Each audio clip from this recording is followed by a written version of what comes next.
Hello and good evening, I'm Melisa Idris. And I'm Sharaad Kuttan. You're watching Consider This, the show where we want you to consider and then reconsider what you know of the news of the day.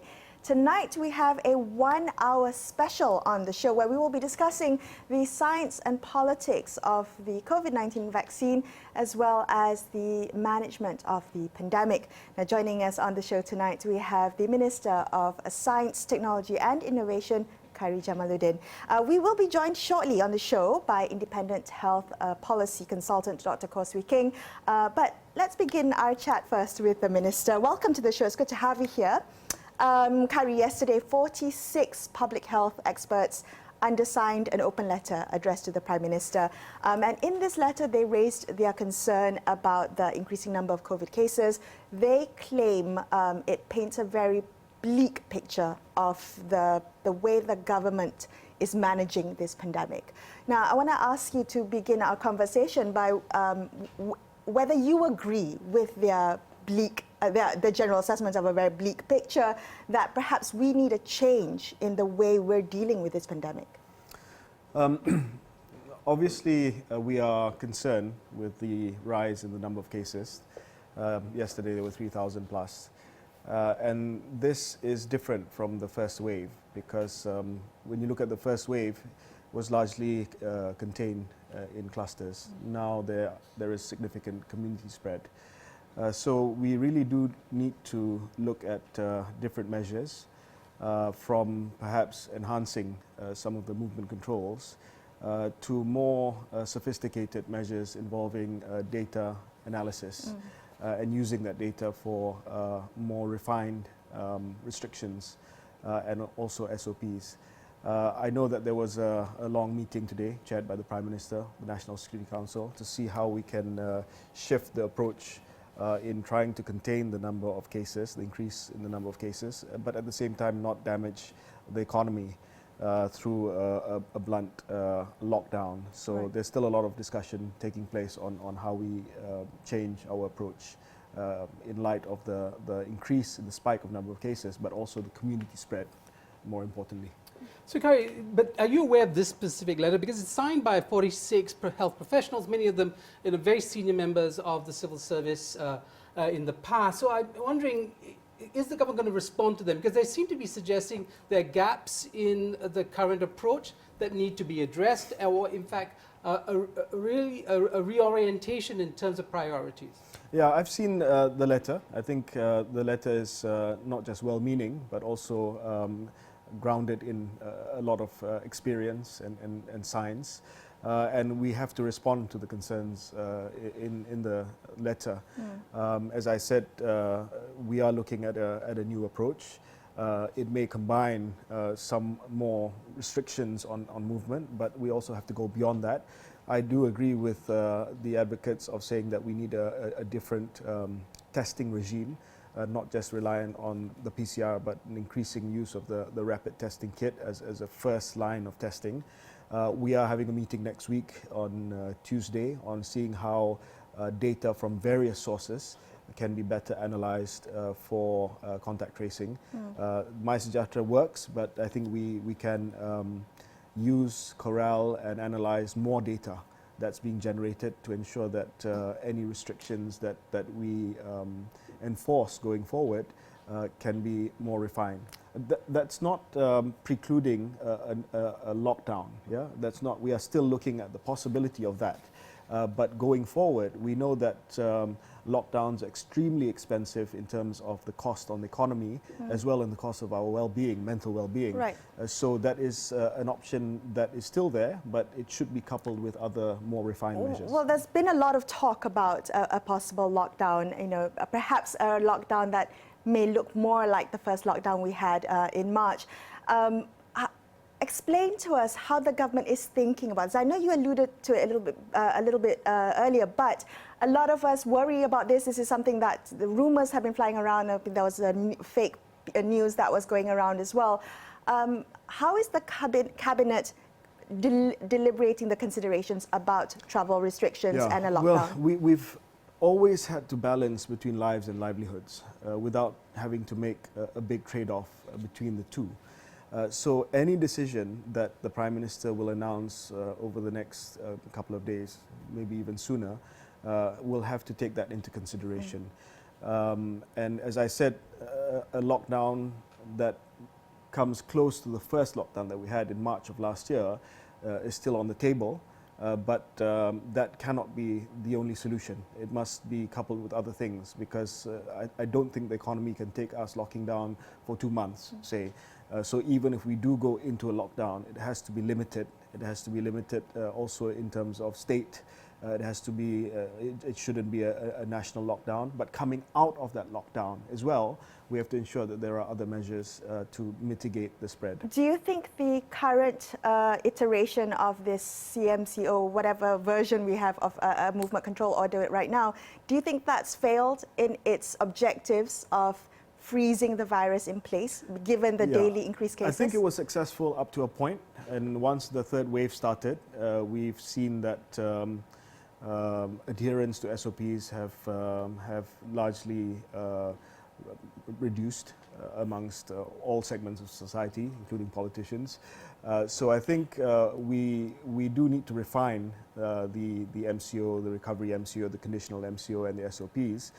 But again, it comes back to not just the MCOs, but additional approaches. So a better testing regime involving rapid test kits, better contact tracing regime that doesn't just involve your MySejahtera data, but other data as well as more refined movement controls for specific places, and not just a blanket sort of movement control. Right. I wanted we could address some of the kind of policy blind spots, and we see many countries having to deal with this rather extraordinary situation.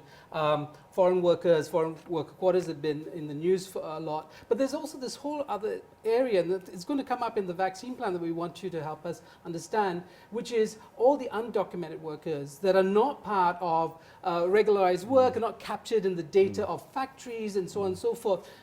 Is that one source that just the government hasn't been able to kind of get a handle on, because by keeping them illegal, they're both kind of invisible but a problem? I've approached this particular public policy issue when thinking about the vaccination program. And this is a decision that we will be making in the next couple of weeks about what to do with foreigners, both documented and undocumented. The simple philosophy that guides the national vaccination program is the more people you get vaccinated, the safer we all are. So apart from what is arguably, not even arguably, but in fact what is fundamental rights of everybody to have decent healthcare, including foreigners in this country, the guiding principle is that we need to vaccinate as many people as possible so that we are all safe. And I've been thinking about the question of foreign workers, especially undocumented foreigners, very closely. So how do we get them to come out so that we can vaccinate them? Do we issue some form of amnesty during the period of the vaccination to encourage them to come out? Do we work together with CSOs who work with undocumented foreigners here so that they can assist us and reduce the fear of undocumented workers, stateless people to come out and vaccinate themselves? So when I'm guided by something that protects all of us, I hope that we can have a policy that is both humane as well as practical in terms of its efficacy to save all of us. There is some pushback to this. As you know, some segments of society highly xenophobic and say that, you know, the vaccine should only be for us. But I think this is the failure of the global system today, where rich countries are buying hundreds and millions of doses and poor countries are literally left to die from COVID-19. And I don't want that to repeat itself in Malaysia, where we vaccinate ourselves, we leave the foreigners to be not vaccinated. And it doesn't make sense either in terms of the epidemiology, right? Right. Because if they're not vaccinated, we're not safe. We're not safe. We're not right? safe. But are you a lone voice?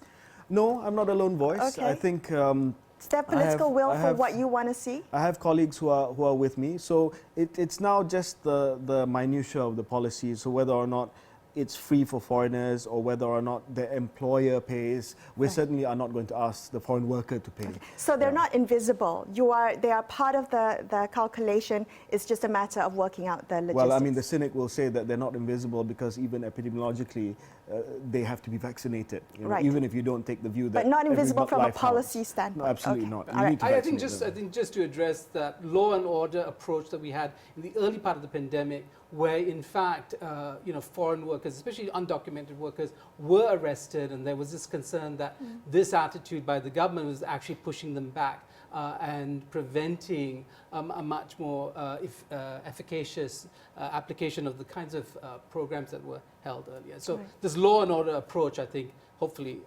will change.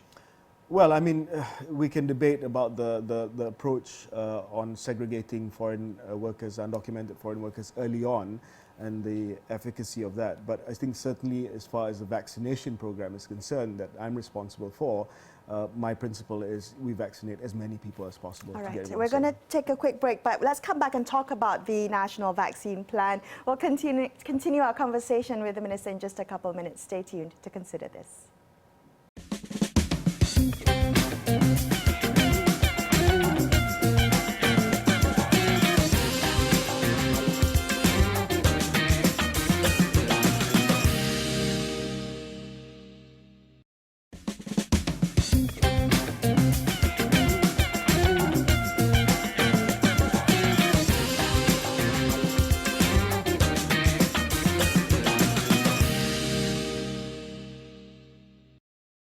Hi, welcome back to Consider This. I'm Melisa Idris. With me is Sharaad Kuttan, and we're speaking tonight to the Minister of Science, Technology and Innovation, Khairy Jamaluddin. So just before the break, we're talking about the national vaccine plan. You said it was going to be finalized on the 7th of January, yesterday.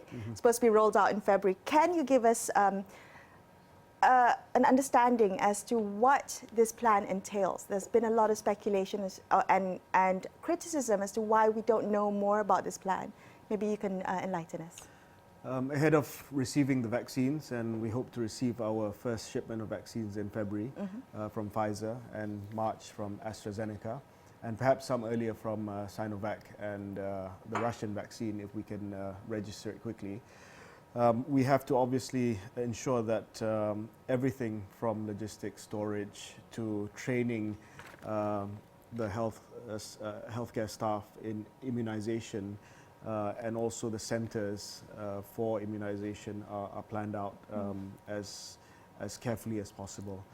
We've seen from the experience in the United States that there's been wastage, there's been doses that have been thrown away, and we certainly don't want to repeat those mistakes. So one good thing about not being too fast in the queue is that we can observe other countries and see how they've rolled out their plan, and we're certainly not too late either in our procurement. We're one of the first in Asia Pacific which will receive the vaccine. Yesterday, Dr. Adham and myself, both the co-chairs of the Special Vaccine Committee, we finalized the plan. The plan will be presented to PM on Monday and Cabinet on Wednesday next week. We've identified 600 vaccination centers across the country. We're preparing to train 7,200 staff from the health sector, both public and private, in a nationwide campaign to do the vaccination over a period of 18 months to reach 80% of the population. We will start our first vaccination in hopefully February or at the latest early March to 500,000 frontline workers, 300,000 healthcare workers, 200,000 other frontline workers from the police, from the army, from the social care sector. After that, we'll go into phase 2, which starts in Q2. And that will involve our senior citizens and also those who are registered with comorbidities, diabetes, cardiovascular disease. And in Q3, we hope to start with the general population. The discussion around the vaccine started with a fixation on the cost of it, the pricing, and then it was, I think for a while, the question of approval. Will we be moving fast enough? Why did we have to repeat this? It was, it's been approved in other countries and so on. What can you tell us about that particular dimension, the approval process, especially with regard to the multiple vaccines that you mentioned? Well, I'm happy to announce right now that today, I've just been told by the Director General of Health that the Pfizer vaccine that we bought has received conditional registration approval by our National Pharmaceutical Regulatory Agency. So we're good to go. So now, as far as the regulators are concerned, they're happy with it, but they will continue to have rolling submission of clinical data. So we've got the approval, and now we can inform Pfizer that we're ready to receive the vaccines. And they've given me an indicative date of sometime towards the end of February. I'm trying to speed that up as quickly as possible. Was that earlier than expected for you to receive this approval? Was this ahead of schedule, or was this anticipated? Well, I mean, I think people were fixated with the headlines, which was 90 to 120 days. And to be fair to Dr. Hisham, he was just stating what is the actual administrative time that it normally takes. We were all aware that these are extraordinary circumstances, and I'd like to congratulate the NPRA, who's been working 24 hours a day, receiving all the clinical data and approving this, albeit on a conditional basis, in record time. Thank you to NPRA. Right. You know, the WHO did, in fact, and echoing what you said earlier, which is that urging countries to maybe pause and think through the plan for the delivery before rushing into it, because we've seen scenes of chaos in other parts of the world, and parts of the world we'd expect to be actually leading at this charge. So tell us, what are the bottlenecks? What are the structural challenges for the government at this point in time? You pointed out several things. What are the greatest challenges for you now in terms of rollout in an efficient way? So we have to map out the delivery schedule with the logistics of it. We have an indicative delivery schedule from Pfizer, for instance, 1 million doses in the first quarter, 1.8 million in the second quarter, something like 5 million in the third quarter.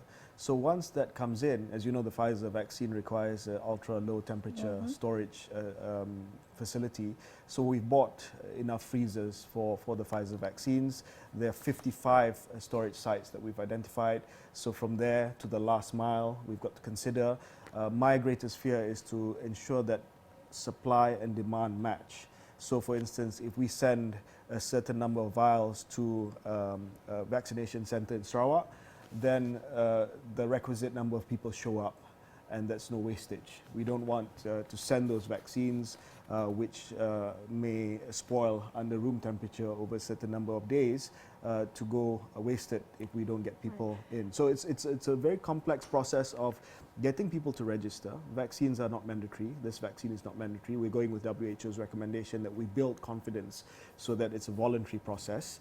But at the same time, we need to have a good back end to match the demand, the appointments with people coming in. So we built it into MySejahtera. Yeah, the way to solve that is through data, isn't it? Through data. But because it's mandatory, it's not mandatory, because it's voluntary, you have to sign up for it.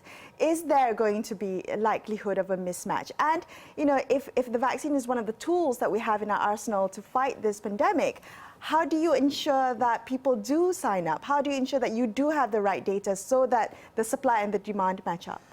Well, that's why the Special Vaccine Committee, there are three parallel plans. One is the procurement plan that I'm in charge of. The other one is the vaccination plan that Arham's in charge of. There's communication plans that both of us are in charge of. So all these the three plans have to match up. I have to make sure there's enough on the demand side. He has to make sure that the infrastructure is ready so that we can roll this out. And the communications is essential for the demand. So people coming in to say, you know, I want to be vaccinated.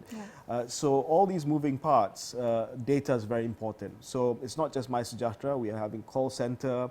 We are training our district clinics to give risk communication right down to the rural areas about why it's important to be vaccinated, what the likely side effects are. We're getting all our religious imams and everyone to also join in the vaccination campaign so that people don't think it's haram and, you know, all this halal issues sorted out.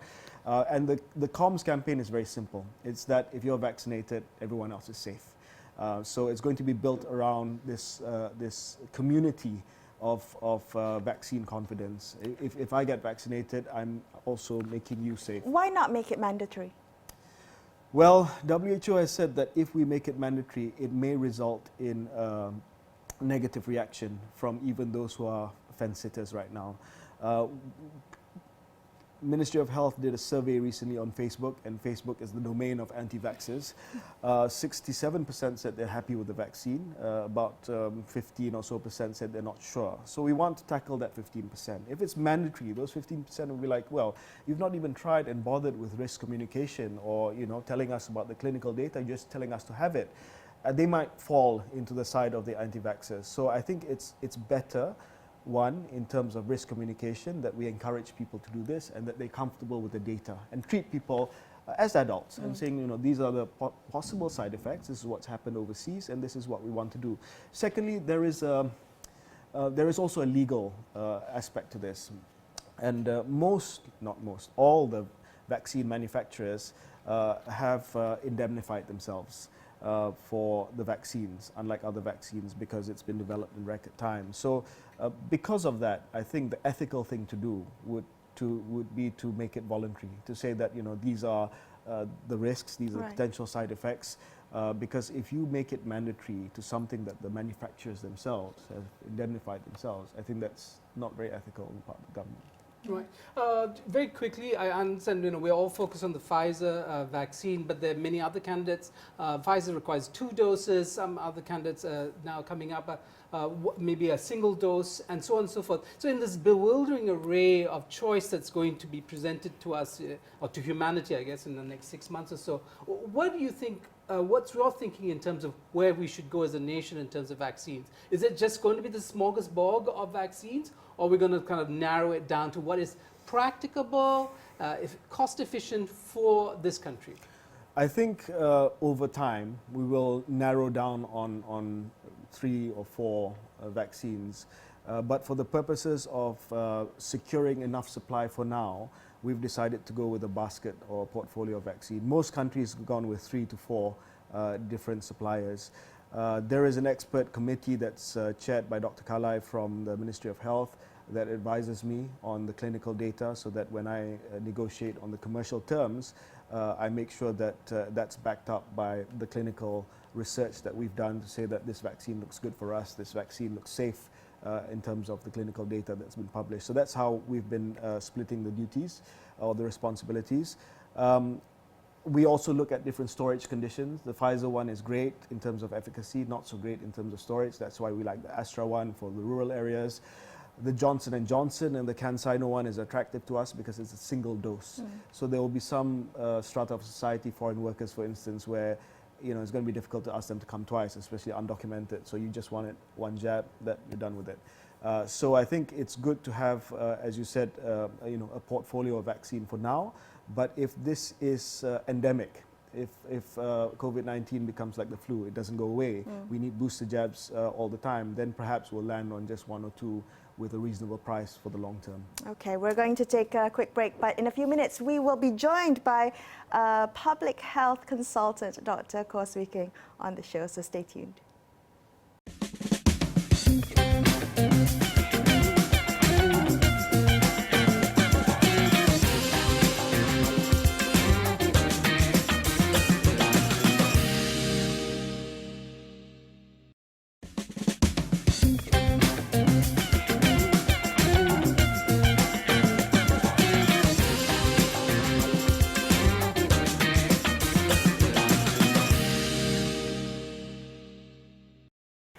Hi, if you've just joined us, you're watching Consider This. I'm Melisa Idris. With me is Sharaad Kuttan, and we've been chatting tonight to the Minister of Science, Technology and Innovation, Khairy Jamaluddin.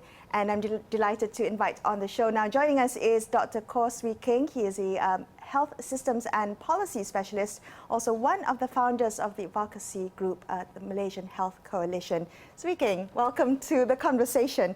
I'm going to come back to that open letter that we referenced at the start of the show, the one with 46 health experts. You were one of them who undersigned the letter to the Prime Minister.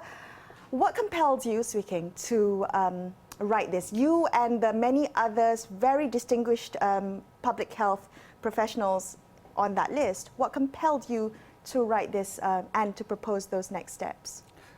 Melissa, it's a pleasure to be back, and I don't speak for any of the other 45 people who signed the letter, each of whom will have their own reasons, but perhaps an indication of how we all feel, not just the 45 or 46 of us, but perhaps broadly across all strata of society, is that the recent rise in cases is worrying all of us, and we're wondering whether or not there is perhaps a longer term plan that's more coherent and more very predictable on the part of the government to address some of the issues that have come up. So a lot of the problems that we're seeing today are not new problems. They were here in the first wave, they were here in the second wave, and we're sort of seeing them repeat in the third wave. So maybe that compels all of us, because we're all worried and concerned about our own safety and the safety of our loved ones and also our family members and the broader society as a whole. And those are the reasons, Melissa. So, Khairy, it seems Swee Kheng is suggesting that there were deficiencies and it's been there for some time. I mean, how open is your government to criticism and taking on board these disparate voices when it comes to the management of the pandemic? I think we have to be very open. I think we have to admit that some of the initial measures need to be tweaked, fine-tuned, or even overhauled completely in trying to manage this on a longer scale. I think the first priority now is to bring this third wave under control. As I said, a mix of the sort of blanket measures and some refined measures are needed, but going beyond that is to ensure that there's no subsequent fourth wave and to manage the vaccination process so that we can bring this pandemic under control. Right. You mentioned a bit earlier that part of this new approach you've been also looking at testing, right? More testing means more numbers. Is that something that the government is willing to accept, that numbers could increase a lot more than what we're seeing today? Yeah, I think so, because I think one of the most essential parts of containment is to know what we're dealing with here.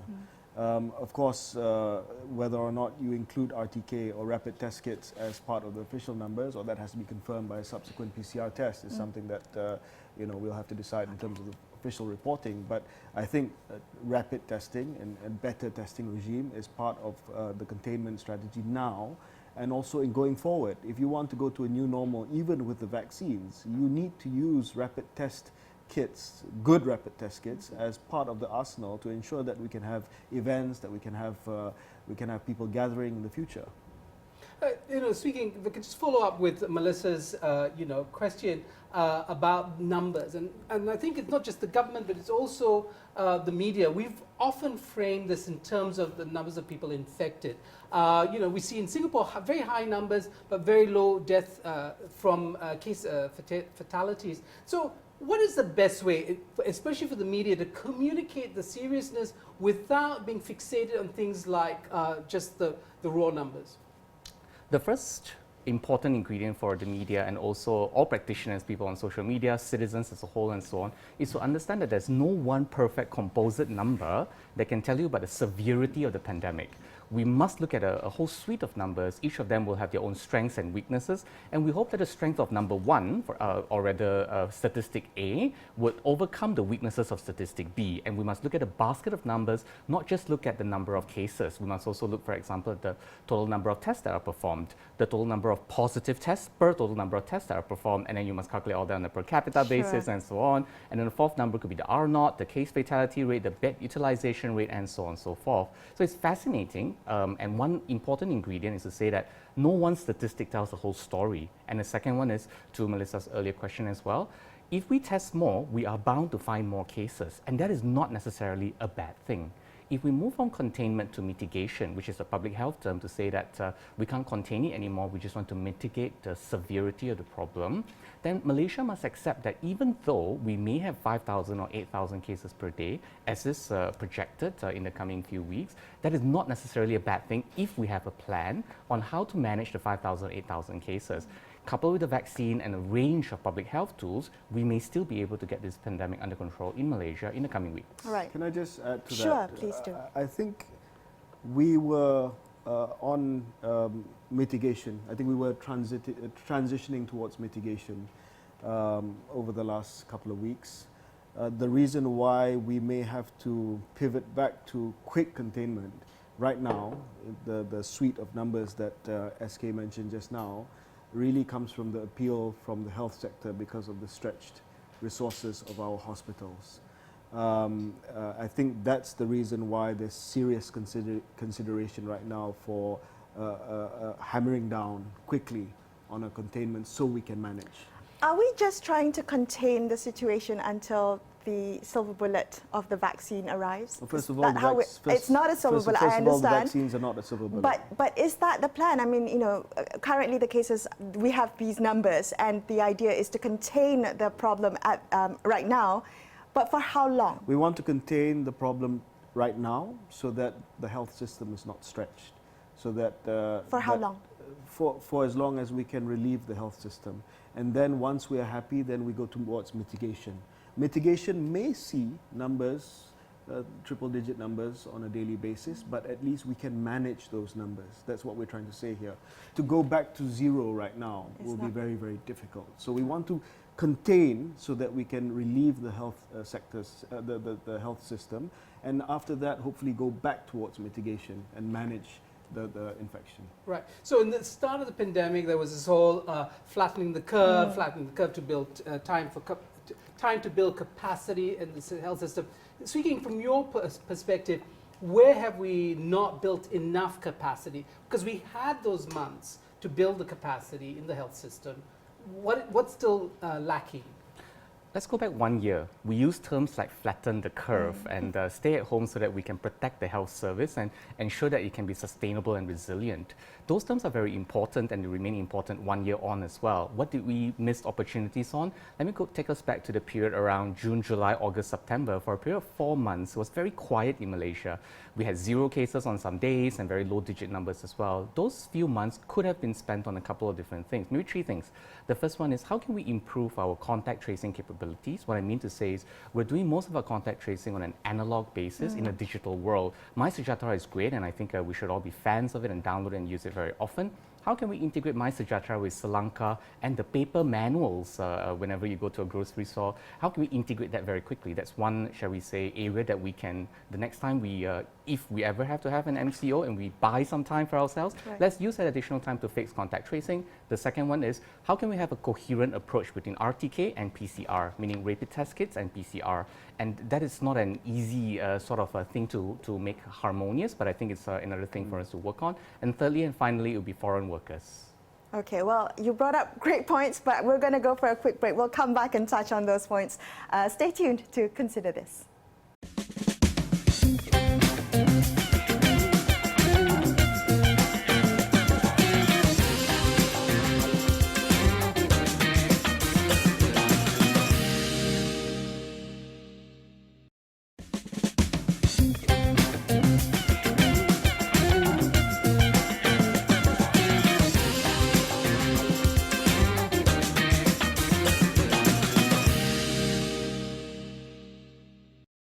Welcome back to Consider This with me, Melisa Idris and Sharaad Kuttan. Khairy Jamaluddin, the Minister of Science, Technology and Innovation, is on the show tonight with us, as well as Dr Khor Swee Kheng, Health Systems and Policy Specialist. Swee Kheng, what do you expect to be the effect of the timeline of the vaccines? I mean, in terms of falling infection rates and hospitalization rates, what would you consider that a reasonable timeline? What does the science tell us? The science doesn't tell us too much, Melissa, unfortunately, because the world has never been in this pandemic before where we've had to manage without a textbook or a manual to tell us, do exactly this and everything will be all right. So the science doesn't tell us much, but we can make some reasonable assumptions. So based on what Minister Khairy has mentioned in the vaccine rollout plan, trying to get to 80% within 18 months. Logistically, that's going to work out to be something like 1.5 to 2 million people, vaccinations per month for us to get to that number. So the logistics of it will be quite daunting. Let's assume we can get there, and I have every confidence that the Ministry of Health will pull through 270,000 very committed frontliners associated with, shall we say, the private sector and a whole of society response. We should be able to deliver the most important vaccination program in our history. This is now where I go to become a little bit cautious. Cautious in the sense that we might not see good results from the vaccine program. It's not going to be a magic silver bullet, we know that. But we might not see good results in terms of falling case numbers for at least until halfway through the vaccination program. And halfway is just a like imperfect measure. The reason I'm saying this is because to get to 45% of the coverage, right, means that 55% of the population are not yet covered. So that's one epidemiological, logical reason why. Which is why number two is crucial for us to maintain, shall we say, the consistency and sustainability of our non-pharmaceutical interventions. What I mean to say is vaccines are coming. Very happy that the MPRA has approved the Pfizer vaccine. We might immunize as early as 5 or 6 weeks from now. This is great news for Malaysia, but we have to hang in there until we get to a certain number. We're not able to tell you what the number is right now, but help is coming. Let's hang in there for a little longer. Khairy, you know, and I know Singapore is not the measure of all things good, but let's, to the extent that the discussion in Singapore about vaccines is coupled with this idea of reopening not just society but also borders and so on and so forth. Are we starting that conversation? Have we started that conversation about reopening, that the vaccine needs to be coupled with our sense of risk and so on and so forth? The vaccines are part of the strategy for us to open our borders. It not only gives confidence for Malaysians travelling abroad, but it gives confidence for other countries to open their borders to us. If they can see that we have a robust vaccination plan in place, people are getting vaccinated with vaccines that are safe and efficacious, internationally accepted vaccine with rigorous data, then we can start seeing travel again. So I think the vaccines are an absolutely important strategy, not just in terms of public health, but it's also part of our economic recovery as well. And that's why I pushed hard to get a budget of 3 billion ringgit for the vaccines. I said, look, it's not just about inoculation. It's also about allowing our borders to be open, restricting some of the more restrictive movement controls.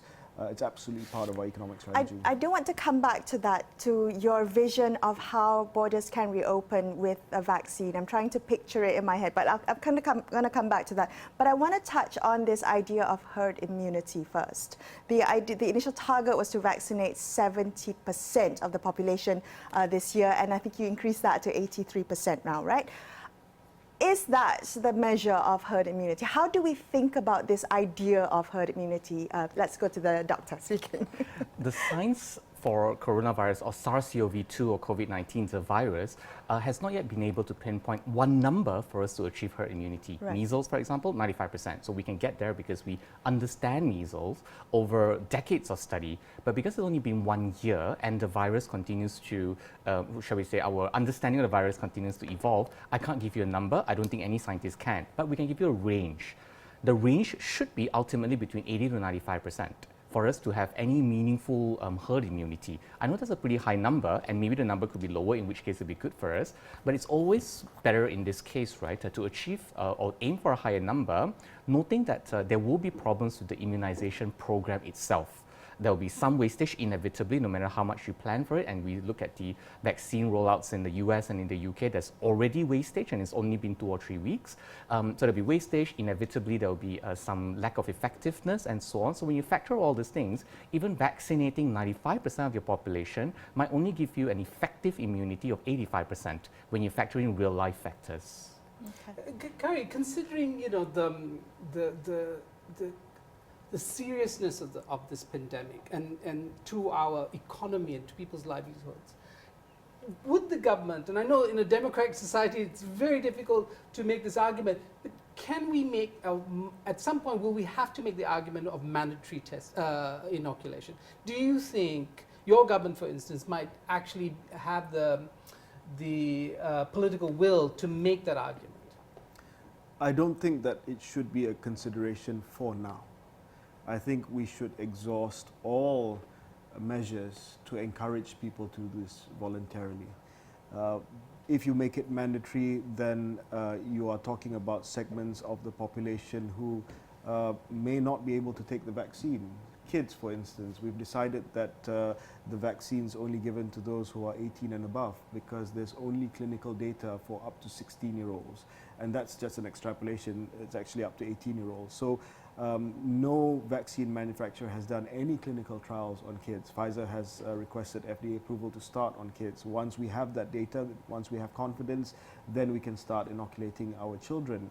But we can't do kids. We can't do people who are immunocompromised. We can't do people, pregnant mothers, for instance, for now. So we can't inoculate people with severe allergic reactions.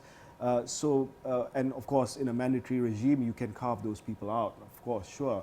But there are, as I said again, serious ethical concerns in now making it mandatory. I'd rather we exhaust first all attempts to give people the confidence to sign up for the vaccines themselves and really have that mandatory option much later on. Well, the Prime Minister of Singapore, Lee Hsien Loong, got his first dose of the that, Pfizer vaccine today. Are the politicians and cabinet members going to be considered the first in line, first in queue when the vaccine gets there? So again, we approach this question from an ethical perspective and also from a risk assessment perspective.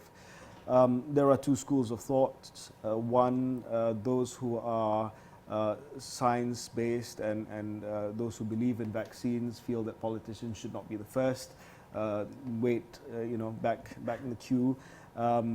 Those who feel that the vaccines are not proven, that maybe those who are suspicious of the vaccines want us vaccinated first. As guinea pigs. Because if the vaccine works, then fine. If it doesn't work and we die, also fine. I think addressing this issue, you have to address it scientifically, and that's in terms of risk assessment. Our politicians, when you do a risk assessment on a politician, are they at risk of being a super spreader? Yes, the answer is yes, because they meet a lot of people, they attend big public functions, so they shouldn't be way down in the queue. They should be not the first in the queue either, but they should be somewhere where the risk assessment is done, like media. Media also, like politicians, meet a lot of people in contained environment, so they should be considered as thus. The issue of inoculating the Prime Minister first, now that is more a confidence issue. That's not really a risk assessment. Hsien Loong said he's going to do it, and he's done it in Singapore. Jokowi said he's going to do it, he's going to be the first to do it, and Tan Sri Jamaluddin said he's going to be the first to do it. I think that's not really a risk assessment, that's just a statement of intent that the government says it is safe, and I'm offering myself to be the first one. Okay, all right, we're going to come back and continue this conversation. Stay tuned to Consider This.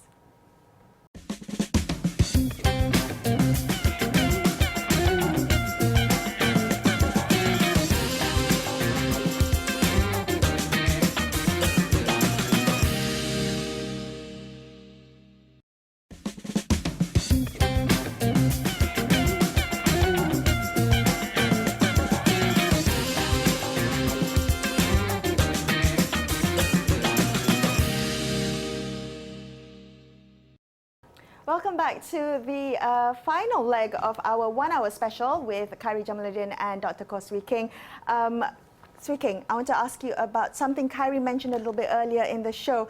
You said maybe COVID-19 might become endemic, and I'm wondering whether vaccinations are likely to be part of our futures. Is this going to be something like a yearly flu shot that we might have to get? Is that a consideration for us? It is a possibility, and there's a non-zero chance, meaning it's a pretty strong possibility that COVID-19 might become endemic, and therefore we will need repeated rounds of the vaccination. So the virus, every virus will sort of evolve and mutate, and the COVID virus is similar to characteristics to other viruses as well. So the point I'm making is, if the virus continues to evolve and mutate, we may need repeated rounds, and it could be an annual exercise, but just that we feel very comfortable with it because we're confident with the vaccine. We've developed an understanding of how to research quickly, how to manufacture quickly, how to deploy quickly, and how to sustainably finance all that. So it could be a part of the furniture, so to speak.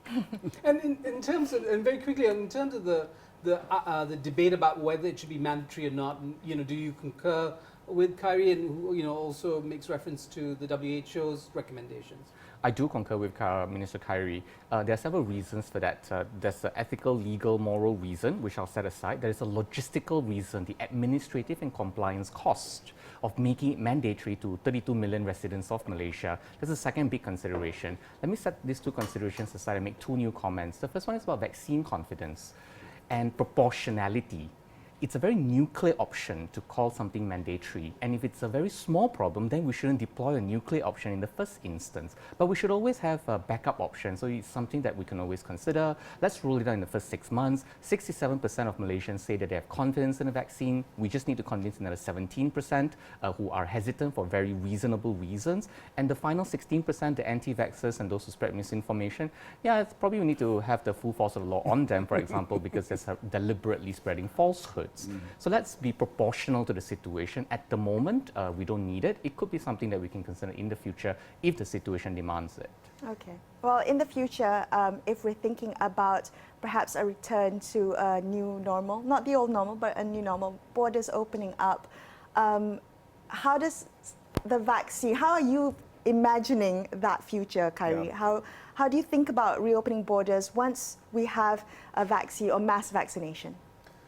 First of all, we need to coordinate at an international level so that there's reciprocity in terms of showing a vaccination card and saying that I've been vaccinated, and there's trust from the counterparty that they believe that that person is carrying a valid card or valid e-health certificate in the MySejahtera. So we have to discuss with our ASEAN partners first, saying that, you know, our card is just as good as yours.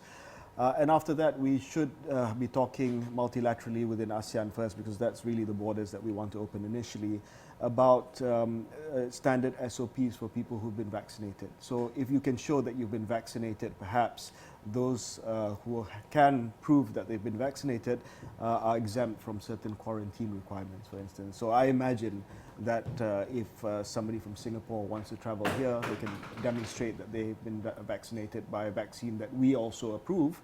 Then we can dispense with the quarantine period here, and there's reciprocity on the other side. Is this a future you imagine within 2021? Again, as SK mentioned, it depends on how quickly we get to that sort of mythical herd immunity on both sides. Okay. You know, if there is good take-up of vaccination on both sides or amongst ASEAN countries, then we can start talking about reciprocal SOPs for quarantine.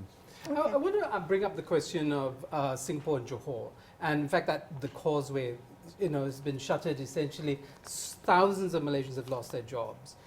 Is that a priority area for you in thinking about opening borders? Because this is not simply about people taking holidays. This is about literally hundreds of thousands of Malaysians losing livelihoods.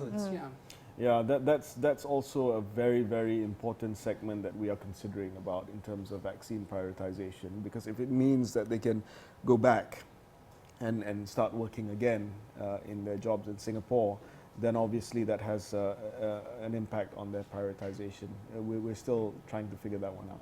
Okay. Well, in the last few minutes that we have left, Swee Kheng, your thoughts on the vaccine, the mass vaccination program, the rollout. What should we be focused on? Are you concerned about anything? Firstly, to manage expectations and say that this is an important tool in the range of tools that we have in public health to fight this pandemic. It's very helpful, but it's not a magic solution. Let's set that aside. What's then important for us about the vaccination program is that we need to pull together, as this is probably the most important logistical, nation-building and delivery exercise that Malaysia has probably ever undertaken. What I mean to say is the whole of society approach and the all of government approach that the government has always expounded needs to become a reality, because not only do we have to deliver the vaccine, procure it, deliver it, store it, administer it, and so on and so forth, and then monitor for side effects, and then to increase confidence. There's this underlying vaccine confidence element that is very important. What I mean to say is measures like Tan Sri Muhyiddin Yassin getting vaccinated in public. Number two, the Jawatan Kuasa Muzarakah or the Muzarakah Committee, the special committee of the national religious leaders of Islam in Malaysia, that have said very clearly that the vaccine diharuskan dan diwajibkan. It means that it should and must be taken as instructed by the government. These are all important measures to get to the 95% of vaccine coverage that we're looking at. And 95% is just a number that I'm putting on the table. But how do we get to that number? It requires an all-of-society approach, including religious leaders, societies, etc., etc. It's probably the most important thing that we've ever done. Right, and the minister in charge of the communication of this, you're paying attention. Okay, Khairy, a last question for you, which is that what could go terribly wrong? Would it be a general election? Would it be a number of other things that we are not or can't plan for? What are your worst fears when it comes to first of all, speaking as the Minister of Science and the Minister who is jointly in charge of this whole vaccination exercise, and not as a politician, I cannot recommend for a general election until we roll out significantly a significant part of the vaccination program and get this pandemic under control. I think it will be irresponsible for us to do so. My biggest fear is that we secure the doses, it comes, but we botch the implementation because, as I said, there are many moving parts. That's why we're going to do a dry run. We're going to, even before the vaccines come, I've asked Dr. Adham that we do a dry run in different parts of the country with saline solution if necessary, just to project how it's going to happen. Until and unless you really do a rehearsal, you can't see how this thing is going to take place. And as SK said, this is not just the biggest inoculation program in history. This is the biggest human exercise in national history. We've never moved people like this before. So that's really giving me literally some sleepless nights. Well, hopefully the nights will get better. Thank you I so don't much. envy you. Yes, it's a tough job. Yeah. But thank you, gentlemen, for being on the show and sharing your thoughts with us tonight. We really appreciate your time spending a whole hour with Consider This. That's all we have for you on this episode, the special 1-hour episode of Consider This. I'm Melisa Idris. And I'm Sharaad Kuttan, signing off for the evening. Thank you so much for watching, and good night.